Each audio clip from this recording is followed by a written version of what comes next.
Hello parents, I am Dr. Jyoti, your neuro-occupational therapist.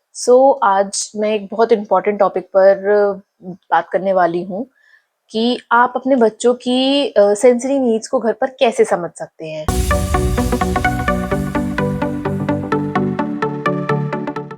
और उन्हें support कैसे कर सकते हैं। बहुत से बच्चों को ज़्यादा आवाज़, टच या मूवमेंट से दिक्कत होती है या फिर उनको ज़्यादा सेंसरी इनपुट की रिक्वायरमेंट होती है। अगर आपको भी ये समझने में दिक्कत होती है कि आपका बच्चा रेस्टलेस क्यों है या फोकस नहीं कर पा रहा है, अटेंशन नहीं दे रहा है, तो ये वीडियो आपके लिए बहुत हेल्पफुल होने वाली है। तो चलिए शुरू करते हैं।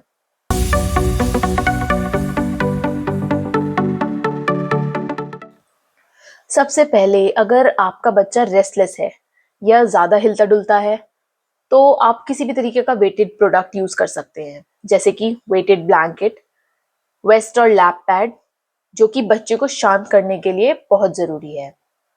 ये बच्चे को सिक्योर फील कराता है, उनको काम फील कराता है। लैप पैड, जब बच्चा पढ़ रहा हो या बैठा हो तब आप उसको दे सकते हैं।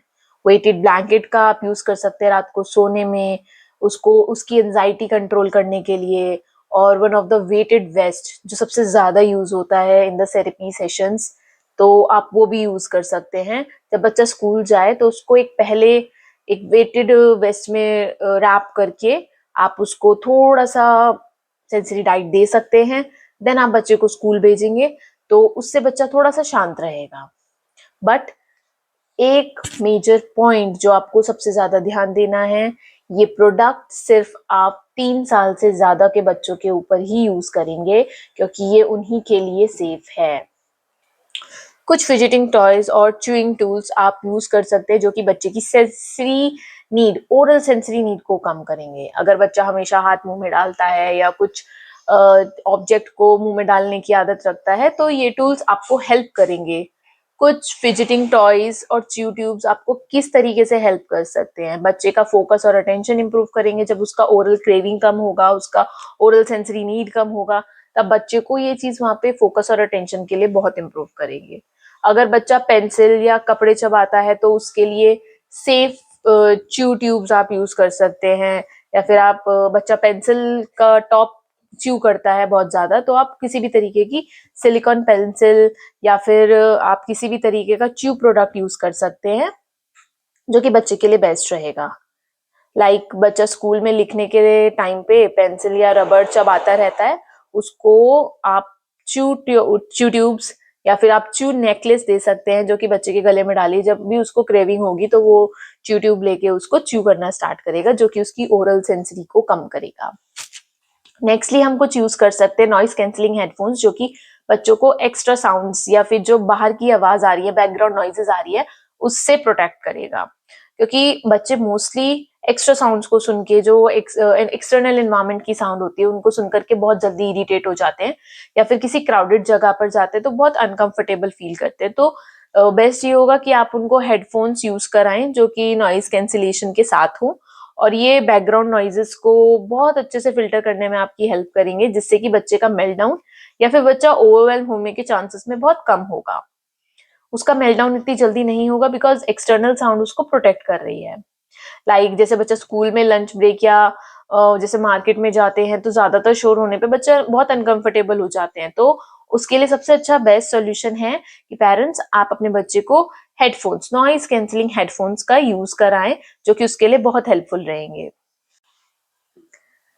Next is sensory sitting. बच्चे की बॉडी को प्रॉपर सपोर्ट देने के लिए एक सिटिंग होना बहुत जरूरी है, एक सिटिंग स्पैन होना बहुत जरूरी है। तो बच्चा अगर आपका कॉन्स्टेंटली मूव कर रहा है या बहुत ज्यादा रेस्टलेस है, तो आप उसको वेज कुशंस दे सकते हैं, बॉल चेयर दे सकते हैं, आप उसके थेराबेंस लगा सकते हैं चेयर के नीचे, जिससे कि उसका जो रेस्टलेसनेस है, वो कंटिन्यूइंग जो फिजिटिंग कर रहा है अपने पैर हिला करके, वो बंद हो सकता है। बच्चा होमवर्क करने के लिए किसी टाइम बैठा और इधर उधर हिल रहा है, अपने पैरों को हिला रहा है, बार बार खड़ा हो रहा है, बार बार बैठ जा रहा है, एक प्रॉपर सिटिंग स्पैन मिल नहीं पा रहा उसको, तो आप वेज कुशंस और थेराबैंड्स उसके सिटिंग पोस्चर के लिए यूज कर सकते हैं, जो कि उसका फर्दर अटेंशन और फोकस भी बढ़ाएंगे एक प्रॉपर सिटिंग ला करके।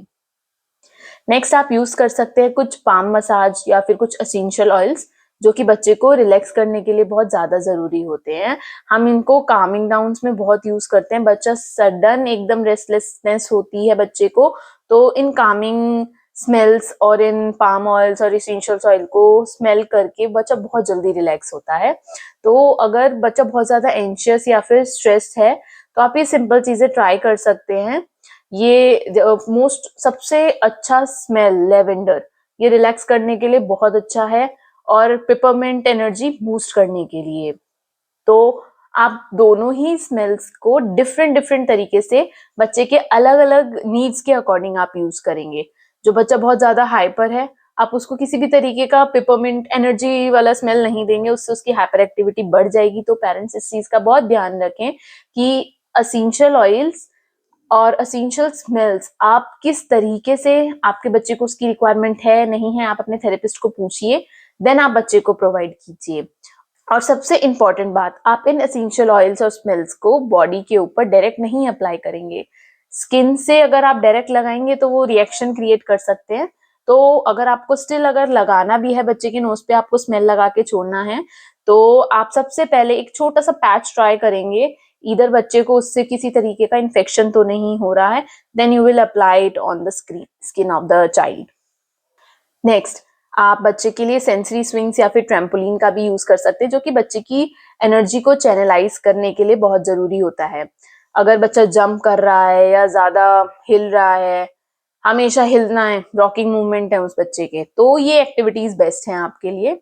आप स्विंग का यूज कीजिए, क्रैश पैड्स का यूज कीजिए, आप मिनी ट्रैम्पोलिन अपने घर में लाके रख सकते हैं, बट इनका इस्तेमाल आप प्रॉपर अपने थेरेपिस्ट से पूछ के करेंगे, क्योंकि ये एक सेंसरी राइट का पार्ट है। अगर आपने बच्चे को ट्रैम्पोलिन ज्यादा दे दिया, अगर आपने बच्चे को क्रैश पैड पे ज्यादा क्रैश करा दिया, तो उससे उसकी हाइपर एक्टिविटी बढ़ भी सकती है। rather than channelizing the energy of the child, आप उसकी एनर्जी को बढ़ा भी सकते हैं अगर आपने उसकी इंटेंसिटी ज्यादा कर दी या फिर उसकी इंटेंसिटी को कम कर दिया।